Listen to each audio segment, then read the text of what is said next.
대개 보면 시속이 어느 정도 정해져 있잖아요. 그래서 어느 구간 가면 우리가 알다시피 30km도 있고 50km도 있고 또 60km도 있고 또 80km도 있고, 우리나라에서는 아마 법적으로는 아마 110km면 자동차가 제일 빨리 달릴 수 있는 그런 법적인 그런 속도 시간이다라고 할 수가 있습니다.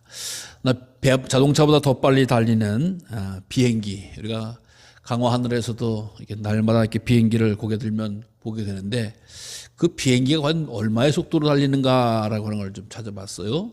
그러니까 비행기 속도가 맨 처음에 출발해서 그 활주로를 막 달리기 시작하면 250km에서 300km를 달리는 거래요. 그 다음에 이제 뜬 거죠.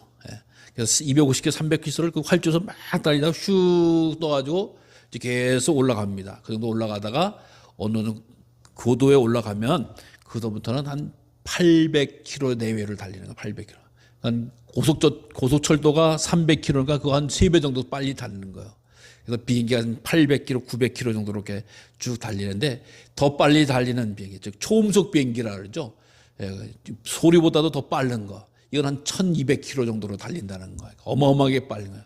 근데 하늘을 이렇게 보면 하늘에 벽이 있어요. 하늘에 언덕이 있어요. 하늘에 뭐가 있어요. 아무것도 없죠. 하늘에 아무것도 없어요. 근데도 마치 이 땅을 자동차가 지나가다가 홈을 만나면 또 돌멩이 같은 거 만나면 울퉁불퉁 이렇게 흔들리듯이, 비행기가 그 하늘을 날아가도 어느 순간에 흔들려요. 막 흔들려.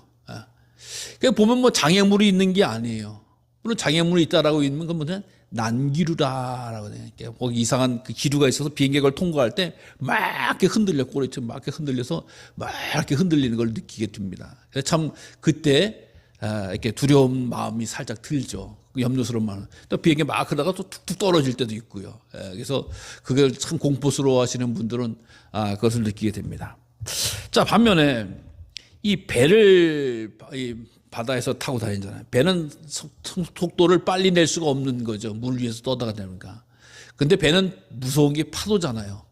파도. 그래서 배를 탄 사람의 어떤 글을 읽어보니까 그런 표현을 쓰더라고요.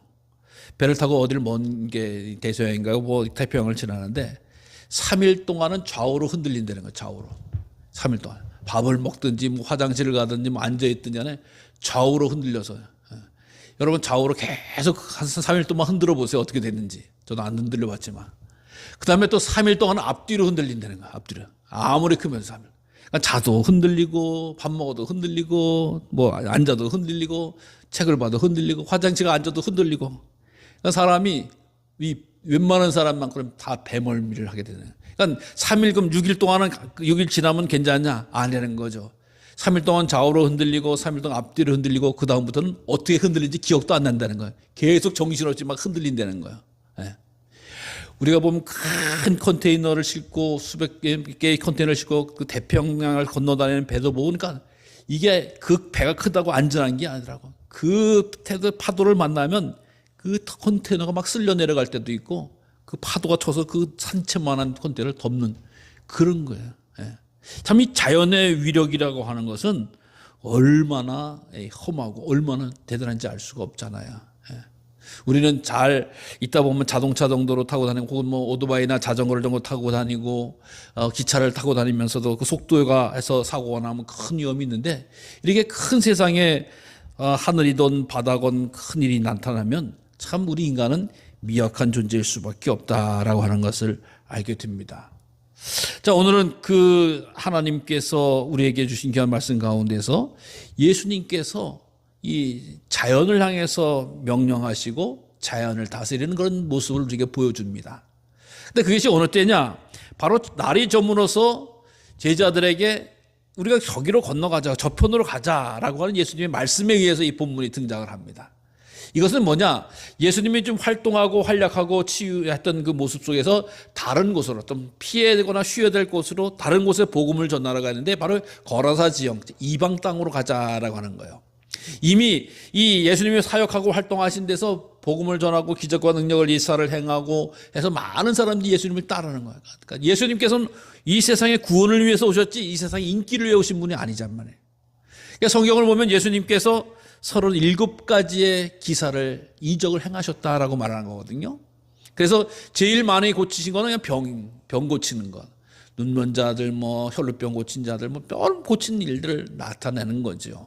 병자를 고치고, 그 다음에 예수님께서 하신 일은 뭐냐? 이 자연을 다스리신 거예요. 말씀으로 멈춰라, 움직이지 마라.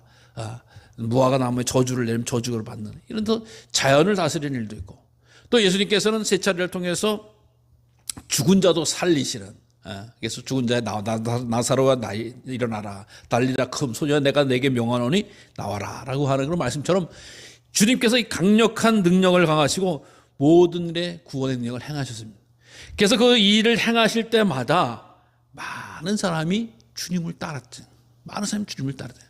그러니까 예수님께서 끊임없이 이 세상에 공생의 활동을 하시면서 복음을 증거하고 하나님 나라를 소개하면서 많은 이들에게 진리의 말씀을 가르쳐 주셨다라고 하는 거예요.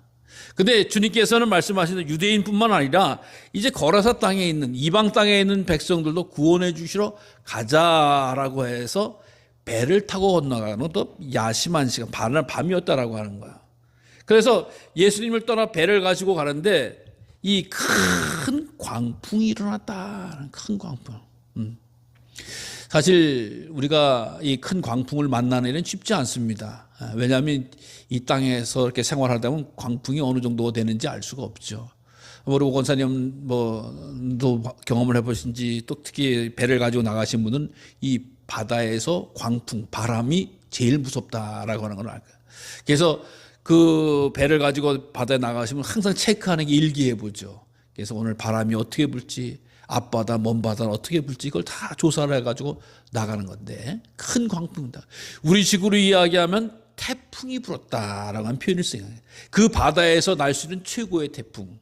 그래서 큰 광풍이다, 크다라고 하는 표현을 이제 영어로 표현하면 그래요.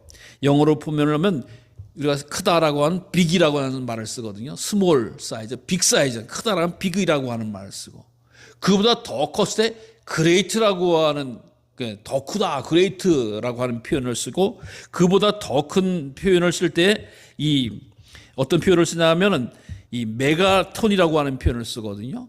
그 메가톤급이다. 그럼 최고의 표현을 쓰는 거예요.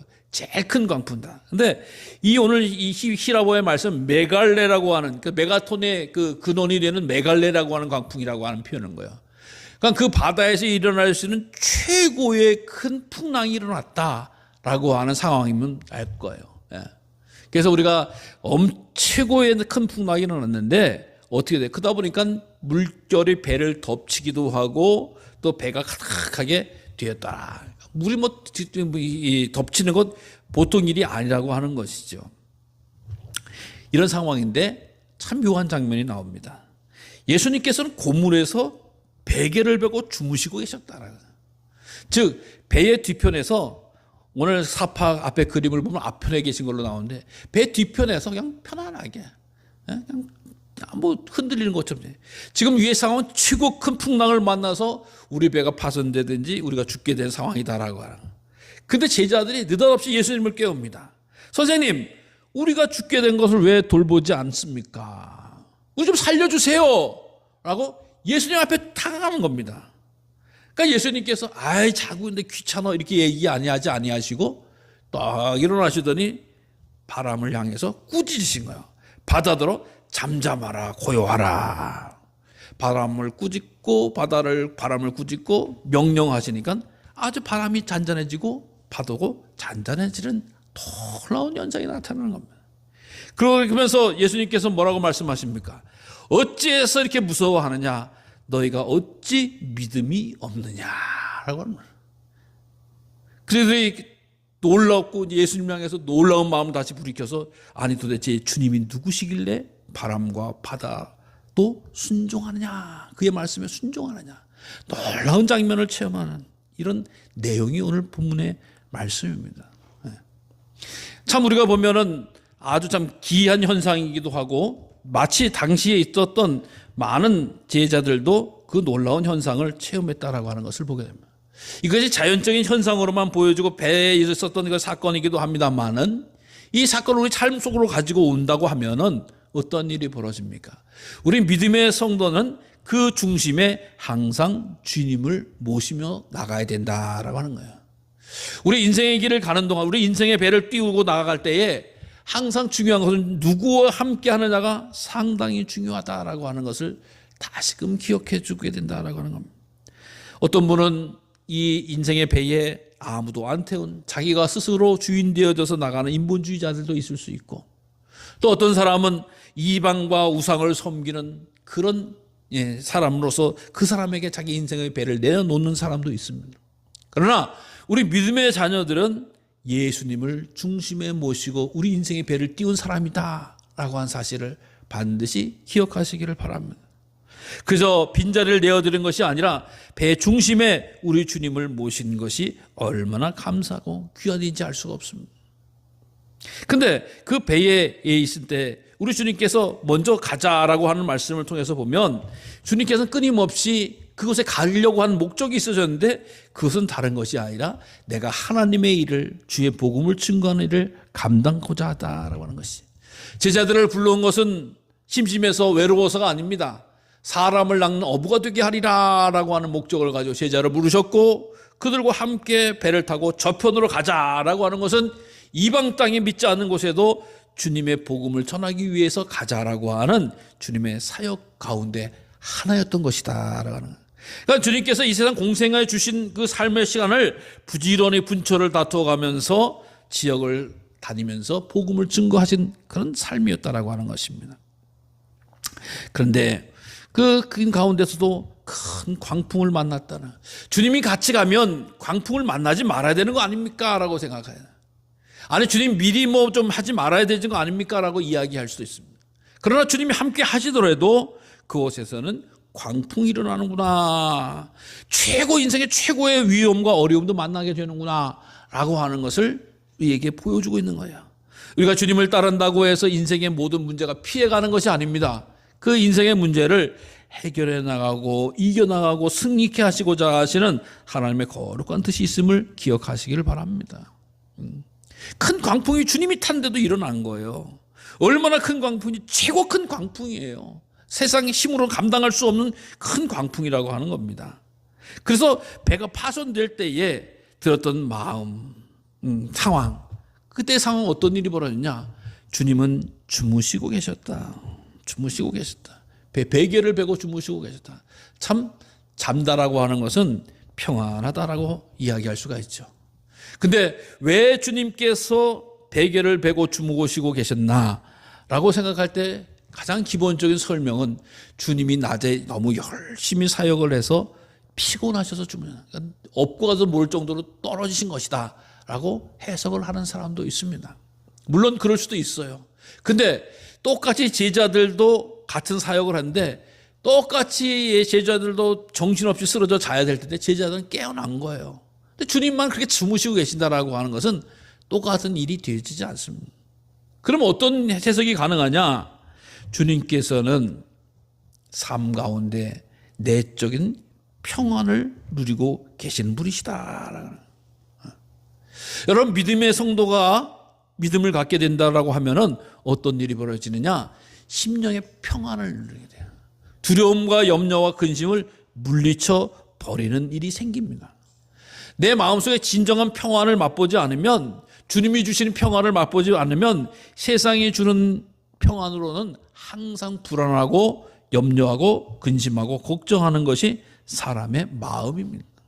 그래서 주님께서는 주님이 주신 참다운 평안을 누리기 때문에, 주님께서 가지고 계신 평안을 누리기 때문에 그 상황에서 주무실 수 있었다라고 하는 겁니다. 아니, 예수님이니까 그렇죠 라고 우리가 이야기할 수도 있습니다. 그런데 성경을 보면 또 다른 장면에서 정말 이런 상황에서 잠을 자는 사람이 나와요. 그 사람이 누구냐? 바로 베드로예요. 사도행전을 보면 예수님께서 부활승천하신 뒤에 복음을 전하다가 사도 베드로가 감옥에 갇히게 되어지고 내일이면 처형당할 상황이 놓이게 됩니다. 근데 그날 밤에 천사가 감옥에 갔더니 베드로가 정신없이 골아떨어져 있었어요. 그래가지고 베드로가 한 천사가 베드로의 옆구리를 찔러서 깨워가지고 데리고 나가는 장면을, 아마 제가 성지순례 갔을 때 최 목사님 모셔서 말씀 중에 했던 본문일 거예요. 그게 깨우신 거예요. 그럼 베드로는 내일 죽겠다라고 하는데 베드로도 그렇게 자고 있을 수가 있느냐? 베드로가 원래 잠이 많았던 사람인가? 혹은 뭐 여러 가지로 생상을 해볼 수가 있지만 다른 건 몰라도 내일이면 죽으리 라고 하는 상황 속에서 사람은 평안할 수가 없어요. 사람이 내일이면 죽는다니까. 여러분 그런 얘기를 들었어요. 감옥에서 제일 다루기 힘든 사람들이 사형수라고 그러잖아요. 에이씨 나 이제 죽었는데 뭐 이제 어떻게 할 거야 라고 해서 간수들의 말을 잘 듣지 않는다. 근데 그 방법을 해결한 분이 계시더래요. 어떻게 되냐? 간수들은 뭐를 이동하는 걸 두려워한다는 거예요. 그래서 어떤 식으로 하냐? 날마다 방을 바꿔. 몇 호 일어나. 너 오늘 여기서 그냥 다른 방에서 가자. 그러면 그 사형수들이 사시나무 떨듯이 떤다는 거예요. 아, 내가 죽는구나. 즉 내가 거였던 방이 여기서 그냥 아무 일 없이 계속 자면은 나는 내일 죽을 일도 없어. 근데 딱 몇 호 나와 방 옮긴다. 그러면 방 옮긴다라고 하는 걸 받아들인 게 아니라 너 이제 죽으러 간다라고 하는 소식으로 듣는다는 거야.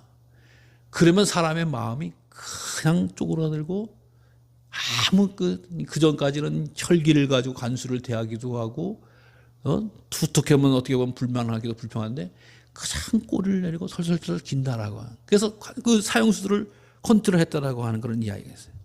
내일 죽겠다라고 하는데 이렇게 자신만만할 수 있는 사람이 별로 없어요. 죽을 수 있는 상황 속에서 그렇게 누워서 잘못한 사람이 만만치 않대요. 여러분 감리교회 창세 존 웨슬리 목사님도 조지아 선교 미국에 갔다 할 때 대서양을 건널 때에 이 파도 풍랑을 만났을 때 두려워 떨고 있었는데 그 시간에도 잠잠하게 찬송하면서 노래하는 사람이 있었다니까요. 그게 성도들이었어요. 성도들이 모여서 파도가 그렇게 심할 때 두려울 때도 찬송하고 경배하면서 전혀 두려워하지 않았다라고 하는 기록을 우리에게 전해주고 있거든요. 그러니까 주님께서 이 환난을 당했는데도 내적인 평안을 유지할 수 있다라고. 사랑하는 성도 여러분, 정말 우리도 믿음의 길을 가는 동안 주님이 주시는 내적인 평안을 경험하고 누리는 축복을 누리시기를 바랍니다. 주님, 내일이면 죽으리. 죽을 때 죽더라도 오늘은 평안하게 하소서. 자유하게 하소서. 감사하게 하소서. 이런 마음을 우리에게 나눠주시기를 원하시는 거예요. 그래도 다행인 것은 이 제자들이 예수님을 깨웠다는 사실 아니겠어요? 왜 배가 출렁거리고 배가 위험하게 떨어졌는데 왜 예수님을 깨우면서 우리가 죽게 되는 걸 왜 돌보지 않습니까? 라고 물어보는 거 아니에요? 또 화내는 것 같기도 하죠. 그게 무슨 얘기예요? 이 배를 구원할 수 있는 분은 주님밖에 없습니다 라고 하는 이야기잖아요. 아니 풍랑 부는데 목수한테 와가지고 어부들이 좀 살려달라고 하는 꼴인 거예요. 예수님 제자들은 어부들인데 예수님 목수인데. 근데 그것을 했다라고 하는 것은 무엇이냐? 그래도 내가 경험하고 보았던 우리 주님은 이 상황에서 우리를 살리실 유일한 분이십니다 라고 하는 한치의 믿음이 있었기 때문이다라고 하는. 여러분 이 풍랑 가운데서 주님을 찾는 행위는 바로 우리가 신앙적인 용어로 이야기를 하면은 기도라고 하는 것이죠. 기도라고. 주님과 대화하는 거예요. 문제와 환난과 역경을 만났을 때 그냥 눈물 흘리면서 입을 덮어쓰면서 훌훌거리고 울고 있는 것이 아니라 그래도 살 길이 무엇인가라고 하는 것을 찾아봤을 때 주님과 함께 두드리는 거구나. 주님께 나아가는 것이구나. 이게 바로 기도예요. 여러분 기도가 미사 어고를 통해서 오랜 시간 동안 간구해야 될 기도도 있지만 간단하게 해야 되는 건 뭐예요? 내 자신의 처한 것을 내 중심을 아뢰드리고 주님 도와주세요. 주님 함께해 주세요. 주님 살려주세요. 주님 일해주세요. 주님 움직여주세요. 주님 막아주세요. 주님 함께해 주세요. 환난 날에 나를 도우라. 내가 너를 영화롭게 하리라. 환난 때에도 만났을 때 주님께 찾고 구하는 그 믿음의 기도가 필요하다라고 하는 거예요. 야곱이 고향길로 돌아갈 때에 야복강 가루에서 그런 소식을 듣게 돼. 에서가 400명이나 되는 군사를 건들고 너를 잡으러 오고 있다라고 소식을 들으니까 겁이 확 몰려온 거잖아요. 두려움이 확 몰려온 거잖아. 나 이제 죽었다라고 하잖아. 그럼 어떻게 돼? 다시 도망가야 되는 거 원래 옛날 같은 거. 그렇잖아요. 누가 뭐래도 형이 환영하러 오는데 군사 400명을 왜 데리고 오냐고. 나 잡아 죽이겠다라고 하는 걸 오는 걸 벌써 딱 아는 거예요. 그때에 내가 또 도망가서는 어떻게 합니까? 내가 또 회피해서는 어떡합니까? 주님 도와주세요. 도와주니까 주님 만나게 되어지고 그곳에서 정말로 땀이 무르르 기도하면서 그가 야복나루에서 기도함으로 말미암아서 하나님께서 뜻을 돌이켜 주시고 도와주셨던 은혜를 경험하게 되는 것입니다. 사랑하는 성도 여러분, 우리도 삶 가운데서 내가 감당할 수 없는 큰 문제와 어려움을 경험할지라도 우리가 하나님을 발견하고 주님을 발견하고 주님께 나아가는 기도가 꼭 필요하게 되는 줄로 믿으시기를 바랍니다. 그 기도를 간직해야 되는 거예요. 그 기도를 회복해야 되는 거예요. 주님, 우리가 죽게 된 것을 돌아보지 않습니까? 주님 살려달라고 한 얘기예요. 주님, 사실 문제가 있을 때에 주님 앞에 믿음으로 나가는 그런 태도는 얼마나 귀한 일인지 알 수가 없는. 그러나 주님께서 어째서 이렇게 무서워하느냐. 책망하잖아요. 또 바다도 꾸짖잖아요. 사실 이 시대는 아마 풍랑과 바다에 대해서 여러 가지 생각을 갖고 있던 시대예요. 즉 우리식으로 이야기하면 용왕님이 노하셨구나라고 생각할 수 있는 시대예요. 2000년 전이니까. 요즘도 우리가 믿음을 가지고 있는 시대 뻔히 다 알잖아요. 용궁이 어디 있으며 용왕이 어디 있겠어요. 근데도 사람들은 배에서 이해할 때 용왕님이 도와주셔야지 무슨 뭐 고기도 많이 잡고 용왕님이 도와주셔야지 좋은 일기를 한다라고 하는 표현을 쓰잖아요. 아마 배를 타고 다니시는 분도 요즘은 다 GPS 타고 다니고 뭐 내비게이션 갖고 다니고 그런 시대인데도 불구하고 용왕님에 대해서 뭐 이렇게 이야기하는. 그러니까 2000년 전에는 어떻게 했냐고. 그러니까 예수님께서 만약에 그런 믿음을 가지고 있던 사람이라고 하는데도 불구하고 예수님이 명령하시면 그 자기들이 그 당시에 이 바다에서 움직이고 있는 신이 최고의 신인 줄 알았는데 그것을 제압하고 순종하는 분이구나 라고 하는 것을 보여주신 1차적인 것도 보이는 거고, 또 다른 면에서 어떻게 해요? 인간의 삶을 회방하는 모든 두려움의 원인과 근원도 제압하시고 선포하시는 누르시는 주님이시구나 라고 하는 것을 말씀해 주고 있다라고 하는 거예요. 자, 이것이 무엇이냐? 오늘 우리의 삶 가운데 여러 가지 문제와 환경, 어려움과 역경이 생길지라도 영적인 일이 있을 수가 있는 거예요. 즉 우리 뒤에 그 문제 너머에 있는 사단이 움직일 수도 있는 거예요. 또 혹은 다른 여러 가지 환경과 이유를 통해서 우리에게 문제와 사건이 있을 수도 있는 거예요. 그러나 그 원인과 문제와 발생자는 누가 되든지 간에, 사단이 되든지 간에, 환경이 되든지 간에, 또 어떤 여러 가지 조건이 이유가 되든지 간에 그것을 제압하고 다스리고 선포하실 분은 예수님밖에 없다라고 하는 거예요. 왜? 예수님은 하나님이시기 때문에. 예수님은 천지를 창조하시고 이 천지의 만물을 다스리시면 우리들을 장차 구원과 영생의 길로 인도하시는 메시아이시기 때문인 줄로 믿습니다. 그래서 나의 삶의 환경과 문제를 다 해서 우리 가운데 그래요. 아, 이거는 기도해서 될 일이고 이건 기도해서 안 될 일이다라고 생각하는 것은 어리석은 일이다라고 하는. 무슨 일이든지 간에 믿음의 성도는 이 원인과 결과를 자기가 다 찾는 것이 아니라 주님께 기도하는 일이 우선이다. 주님께 맡기는 일이 우선이다. 주님께 두드리는 일이 우선이다라고 하는 것이에요. 그래서 주님께서는 늘 그런 말씀을 하셨잖아. 걱정하지 마. 두려워하지 말라. 염려하지 말라. 찾으라. 구하라. 두드리라. 얻으리라. 열리리라. 또 얻을 것이다. 이런 말씀을 끊임없이 말씀해 주고 있다라고 하는 것 아니겠어요?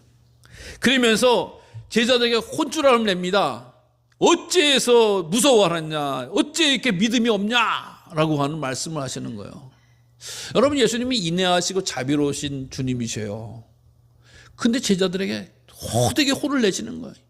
어떻게 보면 참 보기 힘든 장면이에요. 근데 예수님께서 많은 사람 가운데서 특히 제자들에게도 그렇고 믿음의 사람들에게도 책망을 하실 경우가 있어요. 첫 번째, 그들은 예수님은 실수하거나 부족하거나 연약할 때 절대 책망하거나 원망하지 않습니다. 혼내지 않습니다. 뭐 어떤 때? 믿음이 없을 때 책망하시는 거예요. 믿음이 없어요. 그동안 내가 너희들 데리고 다니면서 아까도 말씀드린 37가지 기적 정도에서 가는데 이게 다 끝은 아니지만 내가 병도 고쳐줘, 자연도 다스리는 것을 봐, 죽은 자를 살리는 걸 봐. 근데 어찌해서 믿음이 없느냐? 내가 여기 죽으러 왔느냐? 내가 하는 것은 하나님의 일을 향하려고 한 거 아니냐? 내가 하나님의 일을 다 보여주지 않았냐? 없다라고 하면서 책망이 없다라고 하는 거예요. 믿음이 없다라고 하는 것을 책망하시는 거예요. 여러분, 오늘도 우리의 삶 가운데에서도 우리 주님을 믿음의 눈으로 바라보는 은혜가 열려지기를 소망합니다. 주님 일과 나의 일을 구별하는 것이 아니라 모든 것이 다 주님 손 안에 있구나, 주님 뜻 안에 있구나, 주님 권능 안에 있구나, 주님 말씀 안에 있구나라고 하는 것을 바라보고 믿는 것이 바로 우리가 믿음으로 주를 바라보는 길이라고 하는 것이에요. 그래서 내 삶에, 내 시간에, 내 인생의 모든 문제 가운데서 치료자가 되시고 해결자가 되시고 또 운행자가 되시고 주권자가 되신 주님 앞에 나아가고 찾고 구하고 주님을 바라보는 것이 얼마나 귀하고 아름다운 일인지 알 수가 없습니다. 예. 그때는 야, 예수님이 누구시길래 바람과 바다도 순종하냐라고 하는 엉뚱한 소리를 하는 거예요. 예수님은 하나님이시고 인간의 몸을 입고 이 땅에 오신 분이시고 이 세상에 구원할 수 있는 유일한 인간을 구원할 수 있는 유일한 분이시고 자기의 피를 흘려 십자가에 달려 돌아가서 영원한 생명을 주셔서 우리 죄를 용서하실 수 있는 분이시다라고 하는 사실을 우리에게 보여주고 말씀해주고 있는데 그것을 믿음으로 말미암아 우리가 주님이요 하나님이시요 또 하나님의 능력자가 되신 분이시라고 하는, 그래서 그의 말씀으로 그의 이름으로 기도하고 간구해서 응답되어지는 역사를 우리에게 허락하시는 줄로 믿으시기를 바랍니다. 사랑하는 성도 여러분, 올 한 해도 중반을 지나가면서 이제 후반기를 앞두고 있습니다. 우리 믿음의 사람은 무엇보다도 믿음으로 살아야 된다. 특히 예수님을 잘 바라보면서 예수님을 정확히 바라보면서 예수님을 광각히 또 바라보고 기억하면서 믿음으로 주를 바라볼 수 있는 삶이 되어진다고 하는 것은 문제가 오더라도 환난이 오더라도 역경이 오더라도 넘어갈 수 있는 비결이고 해결할 수 있는 능력자가 되어진다는 사실을 반드시 기억하시면서 우리 인생의 주인 되신 예수님 잘 모시고 정말 안전한 항구에 이를 때까지 선한 싸움 싸우며 승리하며 믿음으로 주를 바라보는 은혜가 넘치시기를, 그래서 강건과 형통함으로 승리하시기를 주님의 이름으로 축원합니다. 기도하겠습니다. 하나님 감사합니다. 우리를 찾아 삼으셔서 구원해 주시고 영생에 이르는 복을 허락해 주시니 감사합니다. 주신 믿음을 가지고 주님을 기쁘시게 해드리게 하시고 우리 인생의 모든 문제 가운데서 해결자가 되신 주님과 동거동락하며 감사와 영광을 주님께 온전히 돌리게 하여 주시옵소서. 온전히 주님만 바라보게 하시고 십자가 사랑만 기억하셔서 우리가 정말 주의 사랑과 감사가 넘치는 삶이 되어지게 하여 주시옵소서. 예수님의 이름으로 감사하며 기도드리옵나이다.